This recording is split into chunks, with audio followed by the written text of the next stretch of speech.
Bom dia, obrigado tudo pela bom, presença, Ricardo? meu irmão. Eu que agradeço. Muito obrigado pelo Vamos falar de convite. doação de órgãos. Vamos lá. Você viu a galera elogiando ali? Antes mesmo de começar a nossa pauta, já tinha gente elogiando o fato da gente falar disso. É tão difícil quebrar o preconceito, gente, com esse negócio de doação de órgãos. A gente precisa falar da importância disso.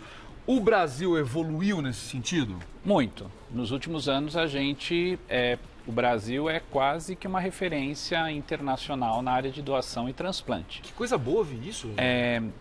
Existe um hospital em São Paulo que transplanta, em número isolado, mais órgãos, mais rins do que qualquer outro hospital no mundo. E em São Paulo. E a gente, na verdade, exporta esta metodologia, tanto da doação como do transplante, para vários países. Eu mesmo participo de vários programas na China, em outros países, para implementar programas de doação de órgãos. Que coisa bacana. Então, estamos servindo de exemplo. Estamos servindo de bom exemplo, né? Porque é importante a gente dizer, as coisas boas do país, elas existem. Tem muita coisa ruim aqui, mas tem coisa boa também. Mas tem coisa boa, e a coisa boa tem que ser mostrada sempre, né? Tem muita gente na fila hoje? Então, a gente estima que no Brasil aproximadamente 35 mil pessoas aguardam por um órgão ou um tecido. Aí o tecido, basicamente, que eu relataria seriam as córneas, né? E isto é uma desproporção muito grande para o número de doadores efetivos que a gente tem. Essa diferença ela é igual na maior parte dos países. Alguns países são referências em doação no mundo, como por exemplo a Espanha, que chega a ter 40 doadores a cada milhão de população e com isso consegue fazer um grande número de transplantes, em detrimento a outros países que não chegam a ter 1 ou 2 doadores por milhão de população. A gente está no meio do caminho. A gente tem quanto? A gente está em torno de 15, quase 16 doadores por milhão de população.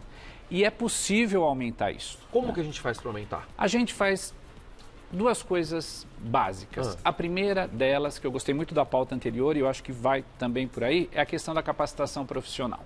Então, transplante no mundo hoje é uma coisa muito nova, né? A gente fala de 30, 40 anos, para a medicina isso é muito pouco tempo. É muito pouco. Então, a gente precisa capacitar os profissionais, principalmente para a identificação dos pacientes que estão em morte encefálica nos hospitais. E a segunda grande coisa é informar a população que ela tem o direito de ser doador. Isso é legal. Isso é legal. É aquela história. A gente fez muita campanha no começo, né? Quando mudou a história de você poder colocar no seu documento e tal, falou-se muito sobre isso. Mas eu acho que a gente está falando pouco hoje. A gente podia falar mais a respeito de doação. Tem que esperar acontecer alguma coisa para a gente lembrar desse assunto. Principalmente porque a doação de órgãos ela é uma decisão do indivíduo, né? Que transmite isso para a família. Hoje, legalmente, o que eu preciso fazer para ser doador? Como é que eu faço? Eu, Celso, vamos lá, quero ser doador. Vamos lá, o Celso quer ser doador. O que ele faz? Quando acontecer o evento da morte, e neste caso a gente fala da morte encefálica, que a gente vai comentar um pouquinho aqui, a única coisa que tem que ter sido feita é você ter falado para sua família, um parente de primeiro ou segundo grau, para sua esposa, que, infelizmente, nessa situação, será a família a ser consultada. E é a família que toma a decisão. Então, não adianta nada eu deixar um testamento, porque eu vou abrir muito tempo depois, não dá mais tempo. O documento de identidade e carteira de habilitação também não tem mais nenhum valor. Não tem mais? Legal. O que tem valor é apenas orientativo. A gente nem coloca mais essa questão nos documentos. É verdade. Por quê? Porque as pessoas ficaram muito assustadas quando saiu essa lei, né? Quer dizer, se eu morrer, então já vão lá retirar os meus órgãos. Se tiver no meu documento, aí também gerou aquela... Até pra gente quebrar aqueles mitos de roubo de órgão, de gente ser sequestrada para roubar órgão, essa coisa toda, né? Isso nada existe, né? No Brasil a gente não... Lenda urbana, né? É uma lenda urbana que, na verdade, só atrapalha e não faz com que a família, num momento muito crítico de tomada de decisão, que é diferente aqui a gente falando, né? Todo mundo tomando café, almoçando, vamos falar sobre doação de órgãos. Mas na hora você está com a dor sem tamanho ali, que você perdeu quem mais você amava e alguém pergunta para você, você pensou na possibilidade de manter este direito deste morto como um doador de órgãos e melhorar a qualidade de tanta gente, né? Eu faço isso há mais de 20 anos e eu cheguei à conclusão que eu não falo mais de morte, eu falo só de vida. Claro. Porque é um ciclo que se reinicia. Um doador de órgãos, ele sai de uma sociedade, dessa sociedade que todos nós estamos, contribuindo para que ela melhore. Altamente vulneráveis a todo tempo, e ele pode voltar a contribuir para a sociedade mesmo depois da morte. Acho muito legal. O que você trouxe para a gente aqui? Porque é muito interessante. Vamos lá. Eu trouxe a Margarete. A Margarete é uma companheira. A Margarete é uma doadora. Ela foi uma paciente que sofreu, infelizmente, um acidente e a família consentiu a doação de órgãos. Então, no momento da entrevista, nós falamos com com a família, explicamos que ela poderia ser doadora e poderia doar aí vários órgãos e vários tecidos. E aí a gente explicou o diagnóstico de morte para a família, que basicamente corresponde à morte do encéfalo. Então, hoje, quando a gente fala que alguém está morto, é porque o encéfalo parou de funcionar, ele morreu, mesmo com o coração batendo. O coração está batendo, mas o cérebro já era. É como se eu tivesse um carro com motor, mas o motor parou de funcionar. Mas ainda funciona a luz, ainda funciona o limpa-vidro, mas o principal, que é a sede da vida, que é o encéfalo, parou de funcionar e morreu. Né? E aí a gente, então, tem o diagnóstico feito da morte encefálica, que é um diagnóstico de certeza. Os médicos informam a família do diagnóstico e nós, das organizações de procura de órgãos, eu, no caso, trabalho na organização de procura de órgãos do Instituto Dante Pazanese de Cardiologia, aqui em São Paulo, nós conversamos com as famílias. Certo? Aí vocês vão lá falar com a família. Vamos lá falar com a família. A partir do momento, primeiro a família recebeu a notícia do médico. O médico responsável, dizendo, olha, infelizmente constatamos a morte encefálica, não tem como voltar. Não tem como voltar. Aí vocês entram em cena. Exatamente. A gente, na verdade, prefere entrar em cena um pouquinho antes, quando o médico comunica a morte. Ao mesmo tempo? Porque é importante a família tirar as dúvidas e entender claramente esse diagnóstico. E a gente entendeu que a família, de fato, entendeu quando o médico explicou.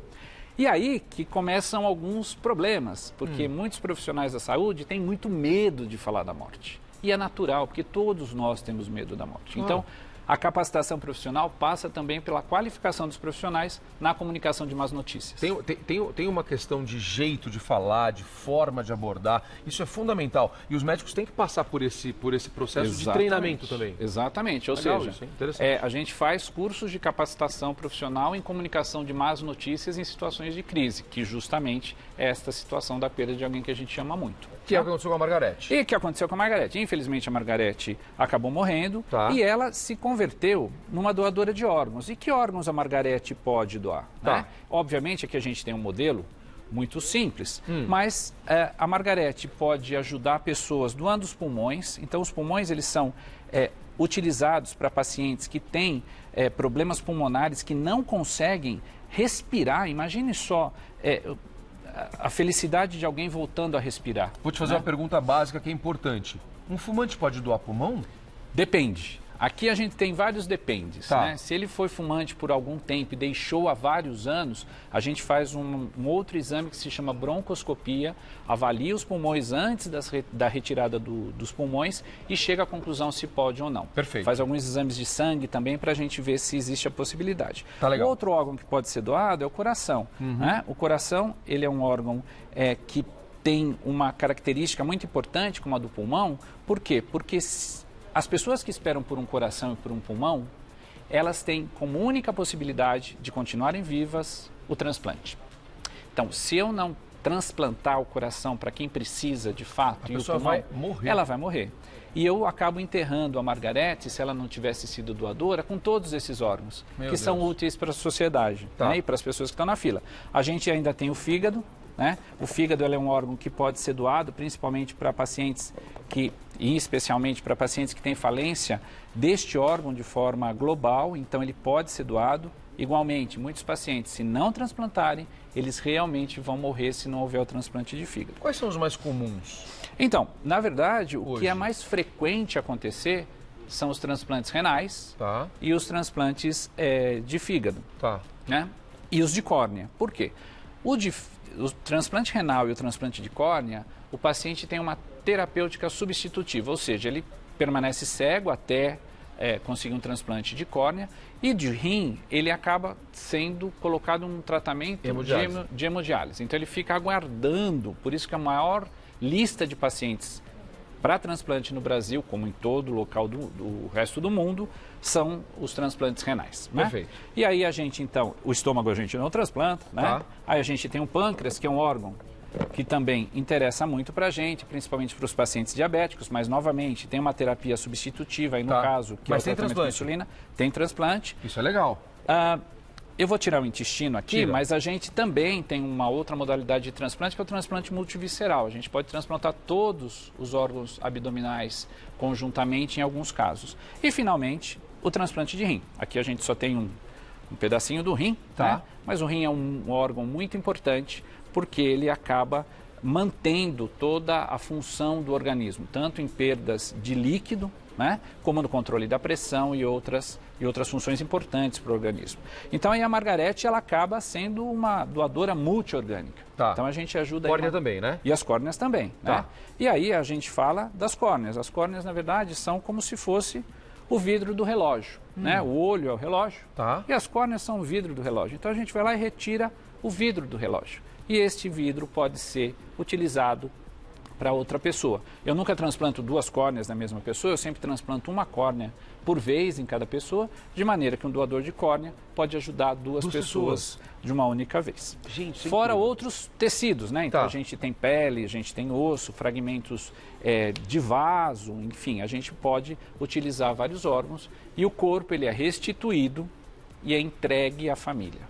Vai ter um enterro da mesma forma, uma cremação da mesma forma, não vai mudar nada, você vai ter toda a despedida, o velório vai acontecer da mesma forma, não tem problema. Você vai poder fazer a sua despedida, só que você vai estar salvando um monte de vidas. Exatamente. Tá. E assim, isso é importante, né? Porque muitas famílias têm medo de como vai ficar o corpo. É. O corpo vai poder ser sepultado igualmente em como qualquer outro funeral. Tá? Para a pessoa que recebe, o que é recuperação, rejeição, medicação? Fala para o pessoal. Tá, receber um órgão não é simplesmente eu vou lá e troco uma peça. E tô né? zerado. Tá tudo certo. Ah. Eu vou lá, faço o transplante, coloco um novo órgão. Esse órgão ele tem que ter uma compatibilidade adequada, mas mesmo tendo compatibilidade adequada, eu preciso usar alguns remédios que são os imunossupressores. Ou seja, eu tenho que tomar remédio para o resto da vida. Né? E no Brasil, isso é muito importante a gente dizer, que o programa de transplantes no Brasil prevê, desde o momento da doação, do transplante e até a entrega do medicamento para o resto da vida do paciente, para que ele não tenha rejeição. Rejeição é um evento comum? Frequentemente acontece, mas ela é tratável. Rejeitar não significa imediatamente perder o órgão. Tá. Significa que ainda a gente tem uma possibilidade de tratar e recuperar esta função do órgão que foi transplantado. E às vezes o órgão realmente não funciona mais. O que acontece? A pessoa volta para a lista e ela aguarda um novo órgão para ser transplantado. Por isso que a gente precisa de cada vez mais doadores. Exatamente. Para que essa roda continue girando. Ainda é a família, mesmo quando tem a vontade daquela pessoa de doar os órgãos, ainda acontece muita família, não, mas não quero, e ainda tem uma negativa muito grande? Sim, mas isto acontece porque muitas comunicações são realizadas de forma inadequada. Você acha que se a gente resolver a comunicação, a gente vai quebrar isso? Eu tenho absoluta certeza. Coisa boa de ouvir. Só para vocês terem ideia, no Instituto Dante Pazanese nós temos aí cerca de 50, 60 hospitais numa área bastante grande. A gente dobrou praticamente, em comparação ao período de janeiro a maio do ano passado para este ano, o número de doadores. Sério? E a gente diminuiu para cerca de 20% a taxa de negativa familiar. Por quê? Porque a comunicação foi feita de forma adequada, o médico está sendo instrumentalizado pouco a pouco de como fazer o diagnóstico, de como falar com a família, ou seja, a gente tem que entender que a sociedade ela não está dividida na sociedade da saúde e na sociedade fora do hospital. Nós somos um complexo e esse complexo pode muito bem conversar bem e ajudar outras pessoas. Né? Então a gente tem que profissionalizar os médicos, os enfermeiros, os psicólogos e nós temos que falar para a sociedade. Doem porque é seguro. Fale com a sua família. Você não precisa deixar nada por escrito. Acredite no processo, porque neste país, no Brasil, esse processo é íntegro, ético e feito de forma absolutamente correta. Isso é muito lindo. Tem pergunta do telespectador, deixa eu ver, vamos ver. A galera está perguntando, adoro quando o pessoal participa. Pode pôr na tela pra gente. Vamos lá. É a Lucy. Que pergunta boa, obrigado, Lucy. Mesmo os velhinhos podem doar? Existe uma idade certa ou estar saudável é o que conta? Cara, que legal isso. Ótima essa pergunta. Maravilhosa. Na verdade, a gente tem 2 tipos de idade. Uma coisa que se chama idade cronológica, ou seja, quantos anos eu tenho, e outra coisa é a idade biológica, quanto eu aparento ser. Eu, por exemplo, tenho 35 anos de idade cronológica e, obviamente, pareço muito menos. Né? Então, a condição clínica dos órgãos é o que mais importa. Tem gente de 70, 75 anos de idade que são doadores absolutamente dentro dos padrões esperados, porque tiveram uma qualidade de vida adequada, não bebiam, não fumavam, tinham hábitos saudáveis de vida, né? Então, enfim, elas podem ainda colaborar. Então não tem idade para ser doador, só tem vontade. Para a gente encerrar, o tempo necessário, porque acho que é o que a gente sempre vê, né? E isso é o que a gente aprende muito nos filmes, né? A gente vê aquela correria, tentar salvar, e aí vai com o órgão, entra no avião, pega o carro e tal. Só para a gente terminar, qual é o tempo necessário para isso, para que esse órgão sobreviva e salve uma vida? Depois do diagnóstico de morte encefálica, a gente tem, dependendo do órgão, um período de tempo. Então, por exemplo, para eu transplantar um coração depois de doado e retirado, eu tenho em torno de 4, 5 horas. Por isso que aparece essa correria. No caso do fígado, a gente tem umas 12 horas ainda para depois dele ser retirado ser transplantado. E no caso dos rins, a gente tem até umas 24 horas para transplantar. Cara, mas ainda assim é tudo pouco tempo. É, né? Muito pouco tempo. Agora, o maior tempo que eu acredito, e ele é muito importante, é o tempo que a gente tem que dedicar para a família. É um momento muito difícil, as famílias devem ser acolhidas, mesmo que elas forem contrárias à doação. Doação é um direito, não é uma obrigação, e nós, profissionais da saúde, temos que acolher de forma adequada nesse momento muito crítico. Meu amigo Reginaldo Boni, que alegria te receber. Eu que agradeço. Que bate-papo bacana que a gente teve aqui. Coordenador da Organização de Procura de Órgãos do Instituto Pazanese, Dante Pazanese de Cardiologia. Muito obrigado. Como é que o pessoal te encontra? Como é que o pessoal acha informação? Eu vou deixar um e-mail, porque aí a gente consegue responder com bastante agilidade.